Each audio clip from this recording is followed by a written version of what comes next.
Hi, everyone. My name's Kristen Keating-Weeks. I'm Director of Business Development at a company called Knewton. We're located just a bit away in Union Square. And we're an adaptive learning company. And I appreciate Michael making a few nods to adaptive learning. I hope to kind of demystify what that means and talk about it in the terms that Knewton thinks about it. It's kind of a buzzword in ed tech these days, but would love to introduce you to our company. And the reason I'm here, thank you to Michael and Jennifer for having me, is we've just signed a partnership with our first partner who has built their product, their digital learning product, on the Open edX platform. And that's going to be in the corporate training space. So we're really interested in cool, innovative courseware and what that opens up for adaptive learning. And so happy to field any questions that folks might have after the fact about working with Knewton and what our model looks like. So just to kind of orient you to how Knewton's coming at the revolution that we're in as we see it. You have this shift of learning experiences from print to digital. And so that means a lot of materials, a lot of lectures, certainly in the case of edX, and a lot of assessments are moving online. And that's fantastic for a whole host of reasons. A lot of people are focused on what that means for distribution. So in a way that was never before possible at the scale that it now is, people have access and increasingly are gaining access to high quality educational materials. So that's wonderful. We at Knewton are big believers in that and are very supportive of the communities, other companies and nonprofits working to kind of take advantage of this moment.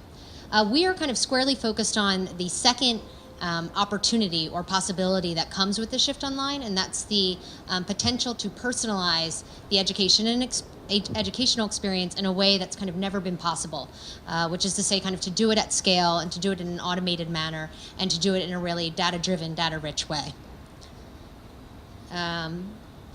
So that said, personalizing and adaptive learning, these things I'm throwing around are super gray terms. In a good way, you're happy if you're at a company where the terms that are thrown around are increasingly being used by people. It means you're probably doing something right, but it also makes it really hard for a business development team to kind of educate folks on how what you're doing is unique. So for Knewton, we are an adaptive learning company focused with really 3 core products. So I'll walk through what those are and then what they mean in practical terms. So we work with partners. We work with people who build learning applications and who typically come to the table with their own content. And what they want to do is they want to enhance their digital products. And so what we offer are these 3 products. The first of which is recommendations.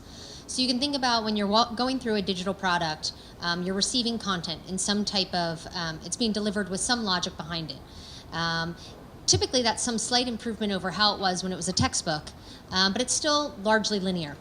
And so what Knewton enables is our partners to differentiate what I'm getting from what someone else might be getting based on what we've just done and everything we've done in the product to date. So Knewton is coming to an understanding algorithmically on what my needs are, whether I'm in a position to be accelerated through material, whether I need to be brought back to remediation, and taking into account things like what is my goal, what am I trying to learn by when, among other factors. So recommendations is this first product that's directly for the learner's benefit. The second is learning analytics. So sometimes these might be rendered directly to the learner, in other cases to an instructor or to another stakeholder. But the goal with this is by virtue of doing these recommendations, we're gaining a lot of visibility into how well the student's progressing toward their goals. And so we want to make sure that that information can be provided back to people that care in an actionable way. And so what we provide back to our partners is a data stream about all the students moving through that product that they then determine how to render to their end users, these stakeholders, in a way that's going to be useful. So I'll show a snapshot of what one looks like, but what we're trying to do is pair both observed metrics. So Kristen went through the product. She spent about this much time, or not about, she spent exactly this much time. She got this question right. She interacted with this instructional asset. But not simply those observed, but also predictive metrics. So knowing what we know about where she's trying to get and when, she appears to be on track or off track or struggling relative to her peers. And we're trying to position instructors to be able to more thoughtfully intervene, perhaps modify what they lecture on that day based on where the class is trending, and really give people up-to-the-minute reports on how the students are progressing based on these interactions with the materials. And then finally, our third product, Content Insights, if you think of the first two as kind of B2B2C, we give them to partners who have learning products so they can then push them out to their end users. Content Insights is for our partners. It's a more standard B2B product. And I think the overall focus of today's talks is on content, so I'll spend a moment on this one. This is really an effort to provide our partners with visibility into how well individual pieces of content are performing. So we hear from a lot of people who are building MOOCs or building these digital courses and saying, it's really expensive to build this content. Getting video production resources is not cheap. I want to know, is this video, 4-minute video, that much more effective than a 1-page PDF on the topic? And so what we're able to do is, in the process of kind of providing our other two products, gain visibility into whether and to what extent the content that you're building is actually supporting the learning outcomes you're trying to promote.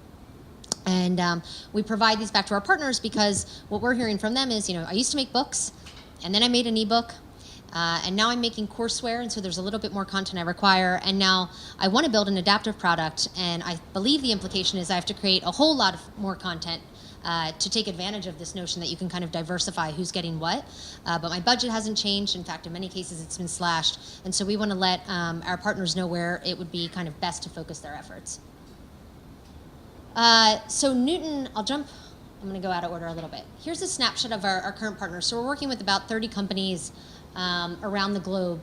And I think the important thing, it's kind of useful to show logos because these partners' products retain the look and feel that is their own. It is their content.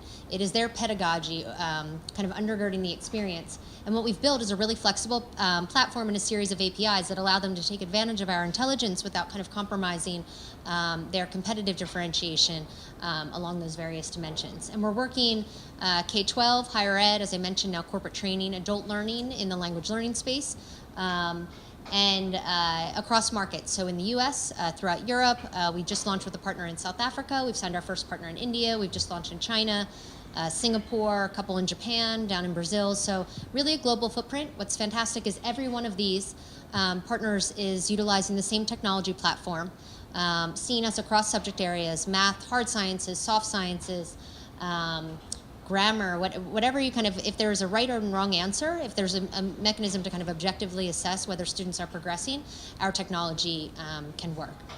And this is maybe less for a tech crowd and more for business folks, but this is just to reinforce that we're kind of a back-end layer. We have to be able to communicate with your front end, with your product, to get student interaction data, to know that I, Kristen, was in the product doing these things. That stream has to be able to be delivered back to the Knewton platform. And we have to have access to where you store your content. So in the open edX scenario in edX Studio, to kind of know the content and be able to have a corresponding kind of map of what that content is and the concepts with which it's correlated and how those concepts relate to one another. That's foundational to how our algorithms work. But otherwise, our fingerprint is really light. We don't need to dramatically change what your product looks like.